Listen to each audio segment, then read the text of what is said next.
1 kg size വരുന്ന ഒരു round കേക്കും 1.5 kg സൈസ് വരുന്ന ഒരു സ്ക്വയർ കേക്കും പിന്നെ 1/2 kg സൈസ് വരുന്ന ഒരു സർപ്രൈസ്ഡ് ആനിവേഴ്സറി കേക്കും ആയിരുന്നു കേട്ടോ ഇന്ന് ചെയ്തെടുക്കാനുണ്ടായിരുന്നത്. അപ്പോൾ ഫസ്റ്റ് തന്നെ നമ്മൾ റൗണ്ട് കേക്കാണ് ഡെക്കറേഷൻ ചെയ്തെടുക്കുന്നത്. ഒരു ഡാർക്ക് ആൻഡ് ലൈറ്റ് പിങ്ക് ഷെയ്ഡിലാണ് കേക്കിൻ്റെ കളർ കോമ്പിനേഷൻ വരുന്നത്. സിമ്പിൾ ഡിസൈൻ മതി എന്ന് കസ്റ്റമർ പറഞ്ഞിരുന്നു. അതുകൊണ്ട് തന്നെ കുറച്ച് ബട്ടർഫ്ലൈസും ടോപ്പിലായിട്ട് ഒരു ഹാപ്പി ബർത്ത്ഡേൻ്റെ ടോപ്പറും കുറച്ച് പേൾസ് ഇട്ട് കേക്ക് ഒന്ന് ഫിനിഷ് ആക്കി എടുക്കുന്നുണ്ട് കേട്ടോ. അപ്പോൾ കേക്കിൻ്റെ ഫൈനൽ ലുക്ക് ഇങ്ങനെയാണ് കേട്ടോ വരുന്നത്.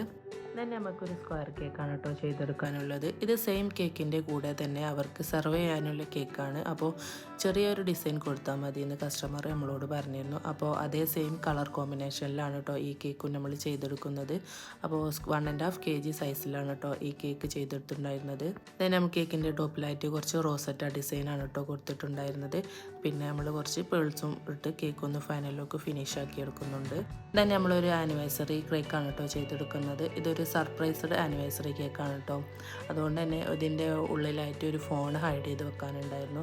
അപ്പോൾ ഫോൺ കസ്റ്റമർ നമുക്ക് തലേന്ന് തന്നെ കൊണ്ടുവന്ന് തന്നിരുന്നു കേട്ടോ. അപ്പോൾ കേക്ക് നമ്മളൊരു 1 kg സൈസിലാണ് ചെയ്തിട്ടുണ്ടായിരുന്നത്. പിന്നെ തന്നെ നമ്മൾ ക്രമക്കോട്ടൊക്കെ ചെയ്തതിന് ശേഷം സെൻറ്ററിൽ നിന്നായിട്ട് കുറച്ച് പീസസൊക്കെ മാറ്റി അവർ പറഞ്ഞ അതേ kg സൈസിലാണ് കേട്ടോ ചെയ്തിട്ടുണ്ടായിരുന്നത്. then നമ്മൾ ഈ കേക്കിൻ്റെ ടോപ്പിലായിട്ട് ക്രീമും കാര്യങ്ങളൊക്കെ കൊടുത്ത് കേക്കൊന്ന് ഫിനിഷ് ആക്കി എടുക്കുന്നുണ്ട്. ഒരു സിമ്പിൾ ഡിസൈനാണ് കേട്ടോ കേക്കിന് കൊടുക്കുന്നത്.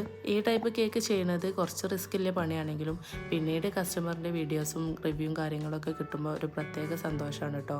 then നമ്മൾ കേക്കിന് ബോർഡേഴ്സൊക്കെ ഒന്ന് ചെയ്ത് കൊടുക്കുന്നുണ്ട്. ടോപ്പിലായിട്ട് ഫ്ലവേഴ്സും കാര്യങ്ങളും വെച്ചിട്ടാണ് നമ്മൾ കേക്കൊന്ന് ഫൈനൽ ലുക്ക് ഫിനിഷ് ആക്കി എടുക്കുന്നത്. അപ്പോൾ ഇന്നത്തെ വീഡിയോ ഇത്രയൊക്കെ ഉള്ളൂ. എൻ്റെ വീഡിയോസ് എല്ലാവർക്കും ഇഷ്ടമായിട്ടുണ്ടെങ്കിൽ ഒന്ന് ലൈക്ക് ചെയ്ത് ഷെയർ ചെയ്ത് കമൻറ്റ് ചെയ്യണേ. പിന്നെ എൻ്റെ ചാനൽ നിങ്ങൾ സബ്സ്ക്രൈബ് ചെയ്തിട്ടില്ലെങ്കിൽ എല്ലാവരും ഒന്ന് സബ്സ്ക്രൈബ് ചെയ്യണേ. അപ്പോൾ ശരി, ബൈ.